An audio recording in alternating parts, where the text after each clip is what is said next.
Hello, and welcome to the latest episode of Talking Utter Slot with me, Scott, And me, Pedro. today is a rather special day. It's 10th of January 2023. That's not that the date matters, other than the fact that it's the day which was the announcement of the range for 2023 from Scalextric. So we were all keenly anticipating what was coming, and last night discussing whether we would be delighted, surprised, or indeed disappointed. Or in tears. Or in tears. It happened at 10 o'clock. We watched it live. We're now going to have which was interesting, and we're going to have a quick chat about what we thought was announced, what we think about what was announced, and also what we might find irresistible from I've got to buy one, I'm pre-ordering it now point of view, but also with a nod to a few things that are worth mentioning. Of course, when we were watching it, first off, I heard you, we were on WhatsApp, not in the same room, so we were watching YouTube at the same time. I was 10 seconds behind you on the video, apparently. I guess that's just the server managing things, maybe.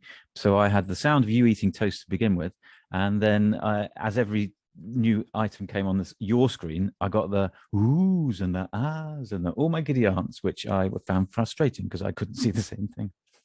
You were quite delighted by the giddy aunt.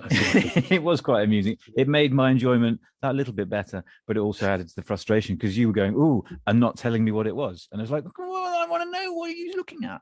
Never mind. Well, that's because at one point I told you what I was excited about, and you went, "Oh no, don't do that." So I had to, Did I? react, Okay, but not give it away. Anyway, never right. happy. That's you. Yeah. So we will flag up which was the announcement that caused me to reference my auntie. It's not what I'm going to buy. It's not what I'm going to buy. So that might be a little bit. Are you guaranteeing? Are you promising faithfully that you will make purchases off of this list? I will definitely make purchases off of this list. Will I buy? What I've done, because I'm an organised sort of chap, is I've come up with 10 that I think I will buy. Whether I will pre-order them all now, I don't know. And part of the reason for that is there are still cars from last year which I haven't received, which were pre-ordered at least maybe 9 months ago. It was interesting that the video actually makes reference to when they got to the Cobras, spoiler alert, when they got to the Cobras, they made reference and showed pictures of 2022 releases that hadn't yet got there. And I think Simon, bless him, says something like, these are due very shortly. But then they crack on and there's other Cobras. Yeah, well, I think, again, what surprised me in retrospect, having counted it up. So we sat for 25 minutes through the presentation, lots of new product. I stopped counting when I got to 50 new completely cars or new liveries. And that amazed me. Yeah, and that doesn't include sort of some of the box sets and the 1/64 scale. And as you've mentioned, it doesn't include things like the Cobras, which are imminent, or the Ford Puma WRC, which is... Yeah, they didn't mention the Puma, did they? So there's a lot of stuff coming. And I think overall, hats off to Scalextric, hats off to the team there. Clearly, amidst of a recession, I know these plan these things, but they've come up with a bumper list. I think they've done a fantastic list, and I'm going to say that it's our benefactors, or my benefactors' input. Young Simon from Hornby, who's their brand manager, who's their product manager, who's their I don't know what manager, but I suspect, I mean, it was him doing the voiceover. And did you just hear some of the enthusiasm? Actually, one, he was full of humor. He wasn't being particularly corporate. There were all sorts of gags in there, like when he suggested that you might want to buy 25 of the Chicago police cars to reenact the Blues Brothers. I thought that was quite funny. And he was, at one point, I urge you to watch the video of the Gitan, is it? Capri going around Goodwood. And he's clearly passionate. He's on, I think, pretty much the same wavelength as you and I, and possibly a lot of other silver foxes. So I think top marks to him, and I still does that get me off the £3 that I own? Well, now that you've accused him of being the same age as you and I, probably not. No. Oh, he's not the same age. No. He's on the wavelength. I'm not even sure that's terribly flattering to say that somebody's on the way. Anyway, we'll move on. Apologies, Simon. Sorry. I will pay you £3. No interest. Come on, then. What's your hit us up with one of your? So I'm going to start let's off with. react to the video. What? Oh, we've got another. I'm going to reflect on some of the things I think are very noteworthy, and you may or may not disagree, but I'm not necessarily going to buy. Okay. I think there are 3 of those for me. Just so you know, when I write the description for this, I'm going to put something along the lines of Scott and Pedro discuss the list, and Pedro points out where Scott is wrong in his opinions. Again? Oh, he rolled his eyes. Go on. Sorry, I won't interrupt. Okay. Promise? Yeah. No. So, sort of a surprise, was kind of guessed by some people because of some of the teasing pictures, but I think I'm really glad it's there. Personally, I don't want one, but it's from Thunderbirds, and it's Lady Penelope's FAB1, the pink 6-wheel Rolls Royce. It's going to be complete with Parker the chauffeur and a little Lady Penelope. It's probably going to be enormous because I think the scale of the thing was huge anyway in the show, and it's great. I just doesn't necessarily something I want, but I think it's wonderful. I think it's fantastic that they've done it. It'll sure as eggs is eggs make them a lot of they'll get a lot of sales out of it for sure, and that's only to be a good thing. I've come full circle on my opinion of TV and licensed product like this. I am tempted by it. I don't know if I'll actually make the purchase, but I am tempted by it. I did make a comment to you. There's an awful lot of cars in this list carry branding from a certain kind of product, tobacco. And Lady Penelope famously had a cigarette holder. So I'm just wondering if Simon's going to be fully brave and model her with her cigarette holder. I suspect not. With active smoke pluming up. Active smoke. Yeah. Active smoke. We'll be disappointed if it's not like that. I agree with you. It's a good car. I agree with you. I'm not sure. I will be tempted, but it might be like the last Batmobile that I'm tempted, but in the end, I don't actually commit. It's one of those cars that if somebody bought it for me as a gift, I would be delighted. It wouldn't go on eBay. It wouldn't go on eBay. No. Are you saying you're going to buy me one? No. Oh. The other cars with moving on to other cars, I think are noteworthy, but I probably won't buy. The Ferrari, which I call the P4 or the 4112P, whichever you want, but the Daytona winning cars. So they're apparently going to retool those sufficiently that we're going to have the open top, the Spider version, so that they can do a 3-car set, which commemorates and honours the 3 cars winning Daytona in 1967, which was Ferrari's kind of Me Too back to Ford after they did the 3 GT40s winning Le Mans in 66. That's going to be a set. Interesting that they're retooling or readjusting some of the tooling for that. And one of the big announcements, and I think both in terms of the car and what was said about it, was the James Bond Goldfinger DB5 Aston Martin, which is going to have apparently working sort of gizmos. So we don't know what those are, whether it's bullet shield at the back, machine guns coming out the front, or ejector seat. Ejector seats. Triggered by something in the track, I hope, please. Well, there's some cause for it, except because we spotted on the image that there's a sort of black switch type thing sticking out from underside the passenger door. So could it be that there's going to be a piece of track which triggers this and a little odd job is going to be fired across the living room floor? We can live in hope. The only thing is, of course, he said that there would be features, but he didn't say that. And whether he was just holding his powder, I don't know on that one, but that would be. And my predictions are famously very wrong with. Well, we should emphasize this is our guesswork. And, we're sort of a couple of saddled gets, but there you go. So those are 3 that I think are worthy of a mention. What do you think is worthy of a mention that you might not buy? No, although I might not buy. Well, the thing is, what hasn't made my list of I'm really, really a fan of, because you said we could only have 5, which I think is. I said 10 actually. Oh no, you did, and I tried to knock it down to 5, but even though I thought that was a bit. The Bond Esprit submarine car. I loved as he describes it. He says something about so you can have this driving around your track like a submarine, and I'm thinking, well, the submarines are underwater, and he also does say, please don't put this in your bath. Well, except as we proved at the Slot Rally GB way back when, probably 20 years ago, you can run cars through water because we had a water splash. and the trick is distilled water. Now, admittedly, that was only like an inch or two, Yeah. which, you know, is quite a lot for a scale car. But I see no reason for a trained adult, not children, don't try this at home. Oh my God. To replicate the car driving under some sort of fish. I'm going to be disappointed if I don't see that on YouTube. Talking utter slot does not suggest that people should be putting cars or their Scalextric sets underwater for the avoidance of litigation. The other one that I thought, well, there was, I quite like the RSRs, the 911 RSR repaints that they're doing. I thought they were quite nice. I kind of hoped when that came out last year that there would be more period reproductions of that one, and lo, it did come to underpass. So I quite like the fact that those two. The one with a nod to the US market is that Harley Davidson one from the Le Mans from way back when. So those I thought were good, but I probably won't buy. The Goldfinger Mustang I think is good, but I probably won't buy. There's been a lot of hoo-ha about the Mustangs cause a lot of trouble generally, don't they? Thunderslot and Scalextrics with the sidewinder motor mounted on its side, in order that, as someone speculated wildly on Slot Forum when that was announced, someone suggested, I don't know who, that it was done purely so they could do this open top version for Goldfinger, and their prediction was correct, it seems. But I think that's notable they've done it. I'm pleased that they've done that. I won't buy it.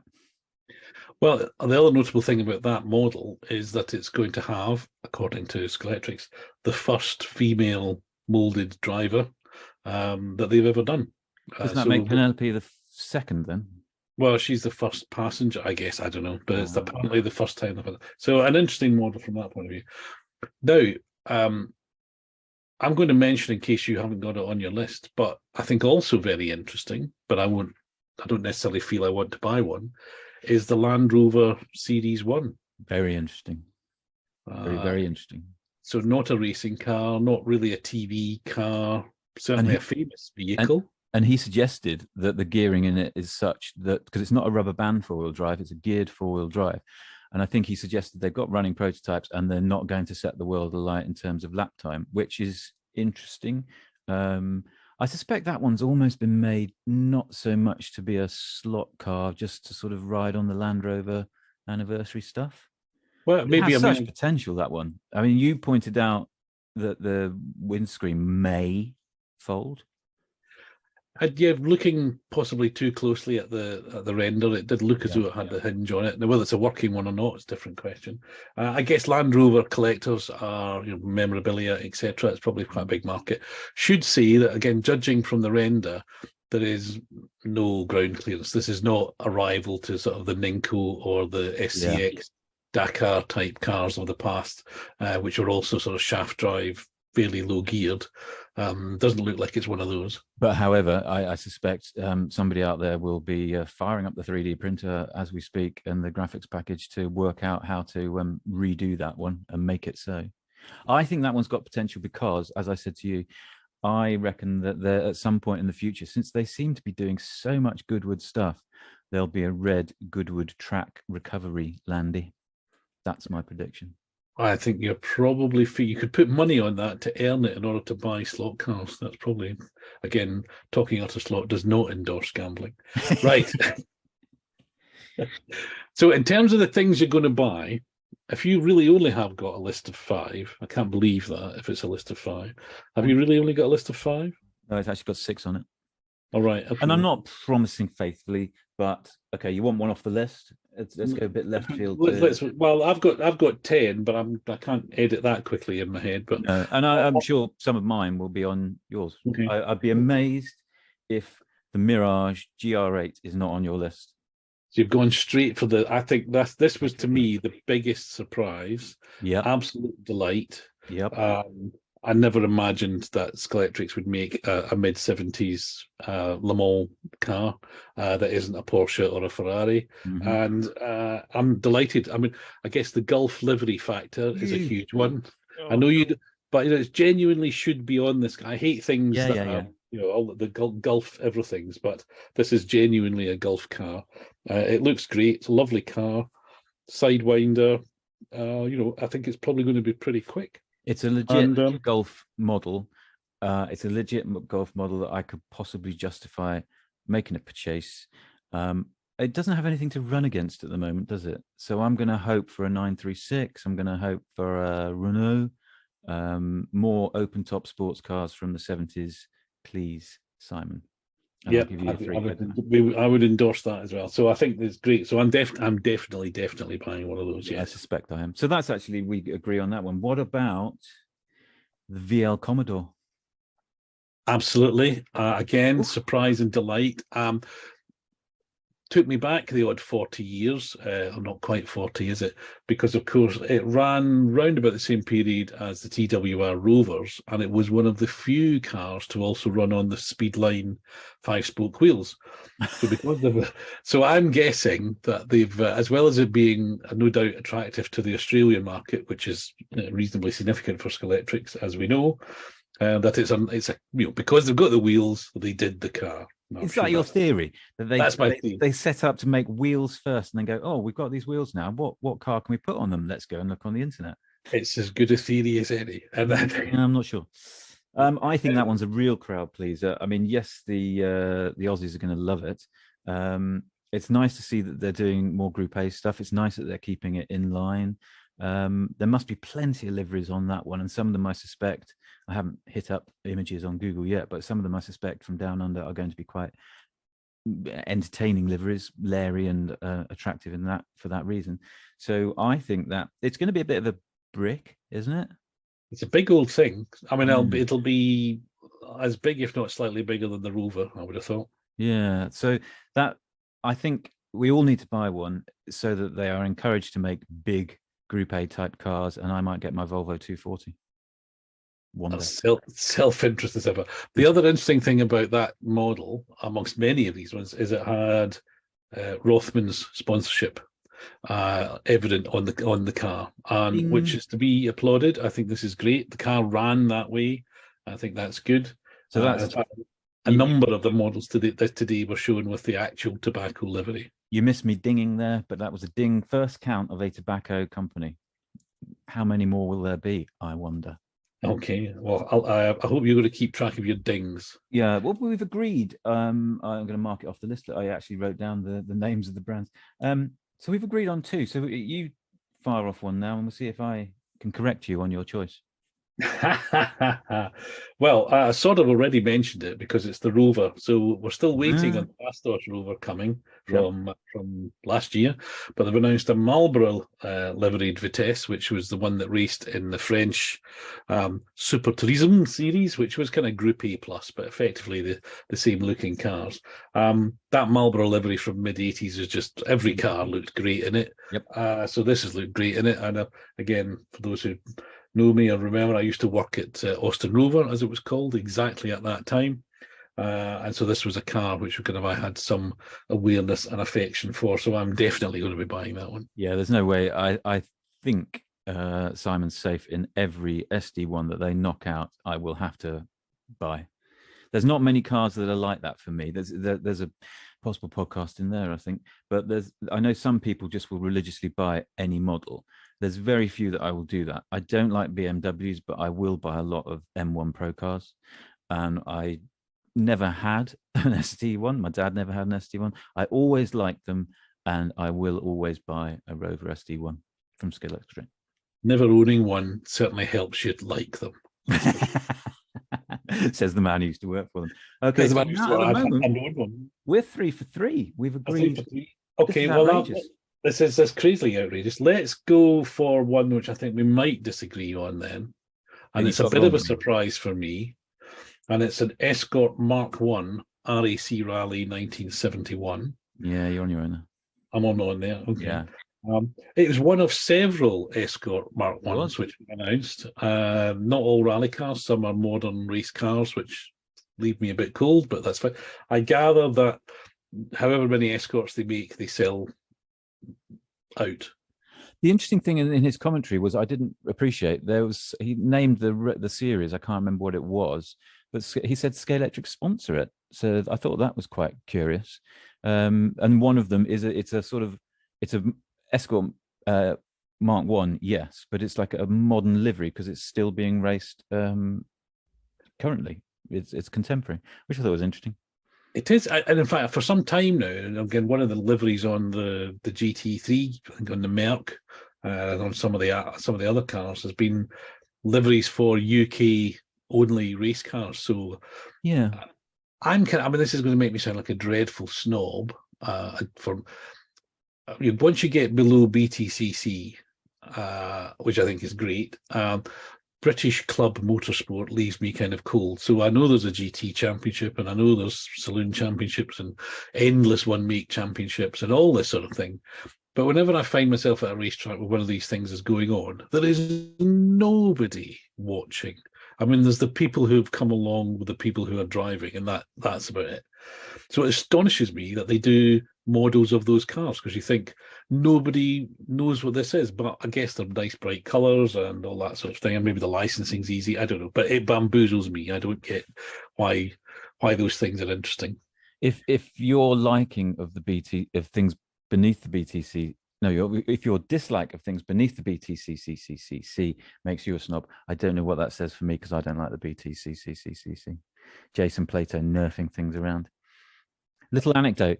Jason Plato used to live somewhere near me, used to go to the Sainsbury's near me, and it's got a twisty little entrance road. And one day I'm driving around there. Who was it who was cutting the corner hideously in his big black Porsche? None other than Jason Plato. I shouted at him, but he didn't hear me. He didn't hear you. Well, I'll tell him. I think Escort Mark Ones. I got a club car a year or two ago that's a Mark One. It's got one of those infernal FF motors in it. I don't like them. I think as a model, it is sweetly pretty. My auntie Vera used to have one, so it always will have a soft spot in my heart. I had a dinky toy one, which is always a thing that I like in Scalextric cars.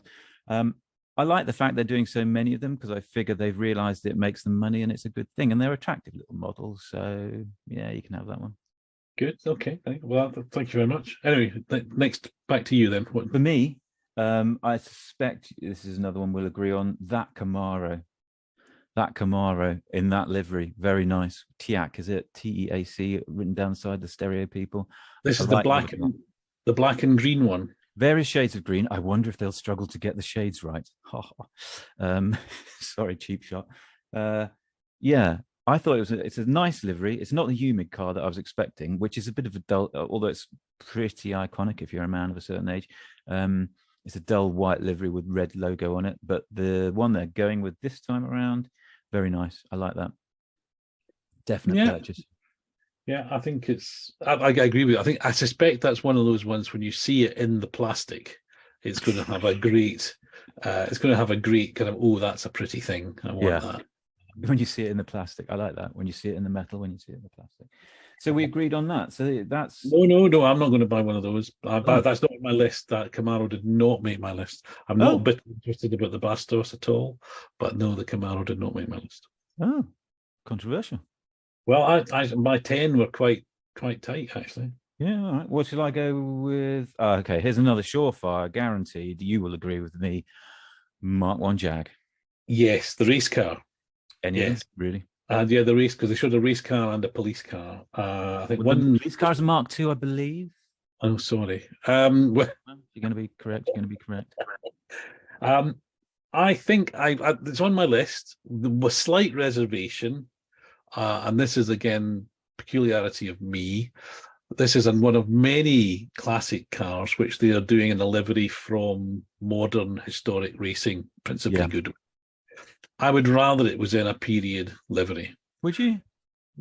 That's just me. I mean, I have, Goodwood is a wonderful thing. It's only down the road from me, and I'm spoiled that I exist at the same time as all of that sort of goes on, and I used to get involved in it through work, etc. But it's just, I just get fed up with the sort of the omnipresence of Goodwoodness. But the real reason, I think, for historic race cars, and again, one of the cars we haven't mentioned, one of the liveries for the Cobra is a metallic purple, which apparently raced at Goodwood.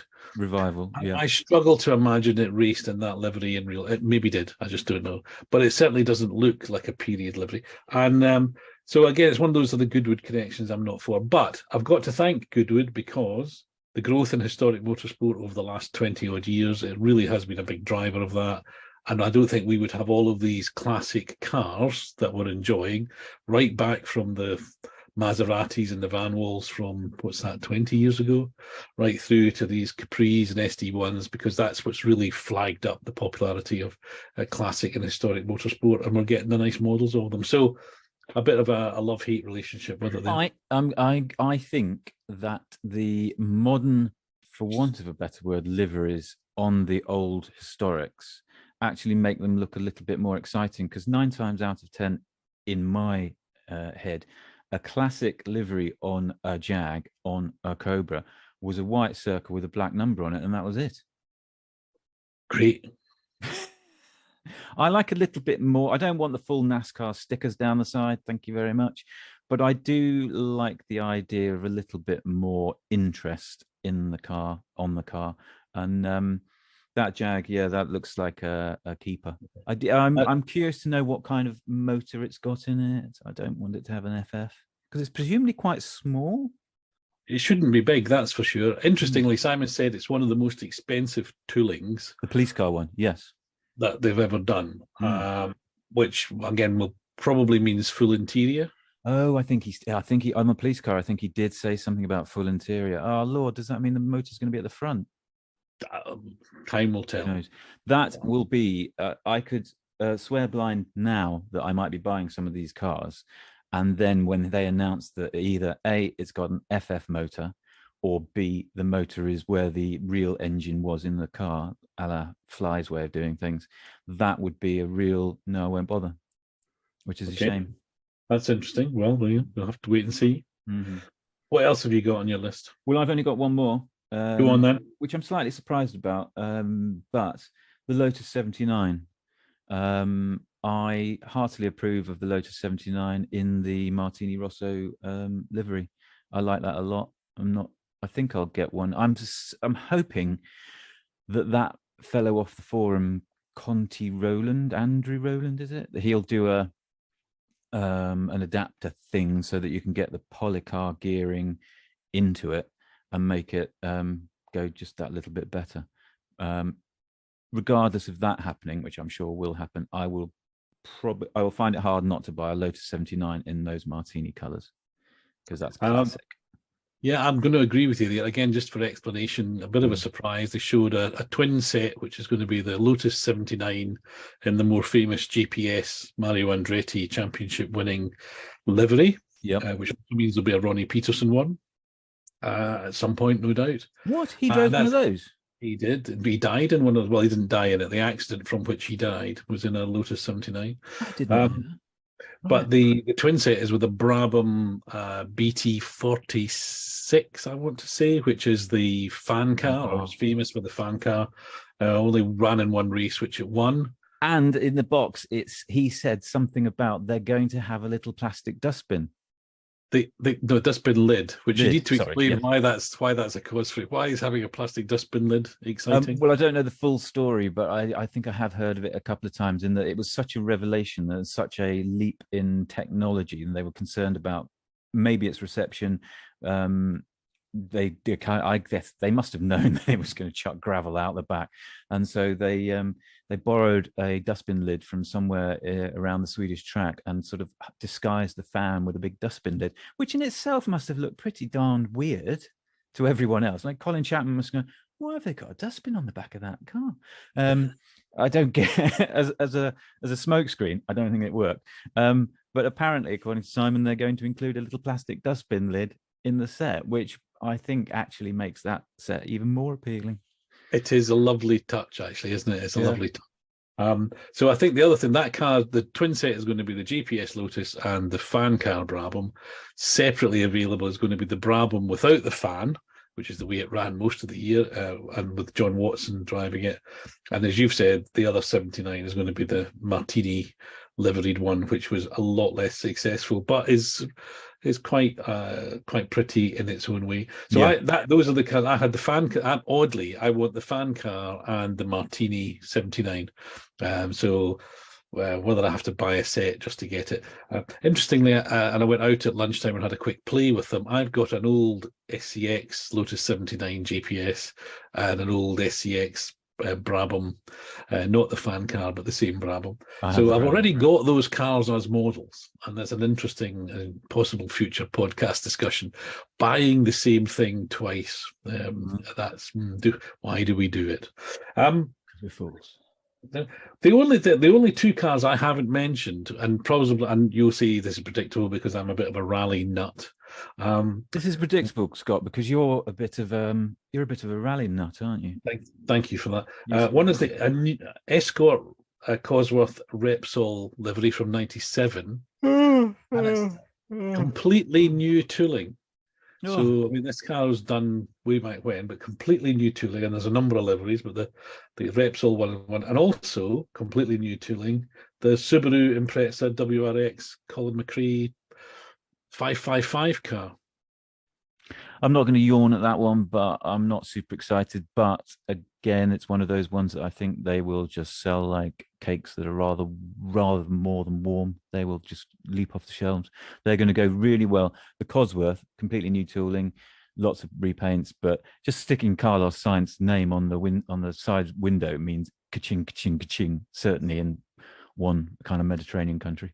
And the Subaru, not an epic fan, but lots of people are. Yeah. Well, interesting. We mentioned, I think your dings dried up, but you were dinging every time. Oh yeah, I forgot my dings. Interesting. So there was definitely a Marlboro, there was a Rothmans, there was an Embassy. Oh no, I'll hit you with the list. There was Camel, Nakajima's Lotus, Marlboro, Gitan, I don't know if I say that correctly, Belga, Benson and Hedges appears on M3. Embassy appeared on what? An Escort? The Escort rally car, yeah. Escort rally car, and Rothmans on the Commodore. And I think I'm actually, having said that, missing something because you just said something, but it's gone. But I counted 7 Siggy companies. Well, which is interesting, and I say I applaud it because they are models. But interestingly, the Subaru, as shown in the render, has the so-called bananas rather than the 555 and stuff.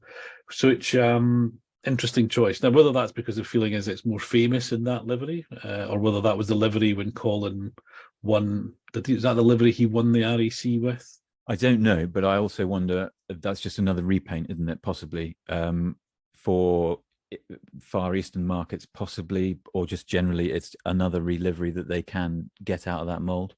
So yeah, top marks done. It's a curious livery, that one. I kind of can see it's iconic, but it doesn't talk to me. But then maybe Scoobies don't talk to me. So interesting. One thing we haven't mentioned, the modern F1s. Both of us cool, but there's 2 new modern F1s, which are, as we were warned, very long models because modern F1s are very long. I'm trying to think what else was a kind of unusual. I don't know if it's unusual, but there was a Mini with really fat arches. I don't know what kind of type of Mini that is, but isn't that young Simon's thing as well? Little Minis. It basically is Simon making a Hornby list to suit him. Well, that's fair enough. He's the brand manager, and it's his job to be in tune. And if he's got now, I said before, we maybe similar in our tastes with some subtle variations. We're of a certain age. Yep. We've got very excited. I don't think anybody's disappointed or angry about that list. Whether there's enough to excite the young folks is a different question. And it'd be an interesting point. How many young folks buy stock cars? I was going to say how many young folks actually are buying cars and not paying for streaming services and that kind of stuff these days, or playing online games. Yeah, it's a very interesting list. I think he says something. I wrote down there. It says something like, it's a bit out there and a bit outlandish. And I think as a range, Carrera. Somebody posted up Luke from I think he's Belgian. Oh God, he might be Dutch. I'm not sure. Fast Lucky on Stock Forum posted up a list of that Carrera are planning.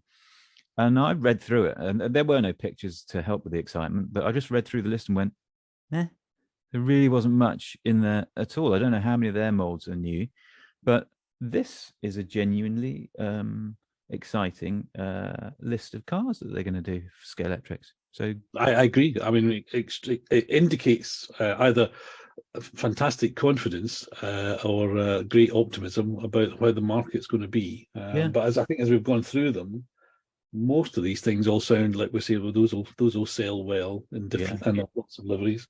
But no, I think you're possibly right to question some of the parochial stuff, the British series escorts and minis, but we'll wait and see. Just not my thing. I mean, it may be that lots of people buy them because they actually know them and can see them. You know, that's the kind of. But it's just not my thing. So all in all, I think to say well done to Scalextric. Genuine excitement about today, and it hasn't disappointed. And kept us amused and entertained. Well done. And I hope there's a big success for them. And I hope when you see Simon and you're going to give him his money back. Well, I might give him his money back. I don't know. Might give him his money back. That we get a chance to say, well done, congratulations. What we could do is buy him a coffee with the money he lent you to get into the school. Well, I'll hand back his money and then say, "Oh, I'm a bit thirsty. Would you like to buy me a drink?" That's probably the most accurate prediction of the whole show, actually. Yeah. Okay. Okay. Anyway, listen, thanks for listening. If you've listened this far, hopefully you've entertained us. As I've said before, when we get a website or something, you can leave comments, but we can't do that just yet. But you can always go to Slot Forum because we're both on there, and you can tell us, as Peter said at the beginning, how we've got it wrong. All right. So thanks, say goodbye. Cheerio.